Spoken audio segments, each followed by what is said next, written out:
காலத்தில் இன்று கூடை தேடினேன், இன்று உனை தேடி தவிக்கின்றேன். ஏன் சொல்லடி? ஒரு வெயில் காலத்தில் இன்று நிழல் தேடினேன், இன்று உனை தேடி தவிக்கின்றேன். ஏன் சொல்லடி?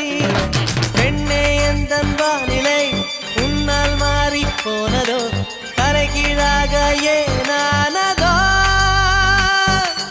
தெரியாமல் என்னையில் நுழைந்து அறியாத இன்பங்கள் கலந்து புரியாத மாயங்கள் செய்தாயேனடி.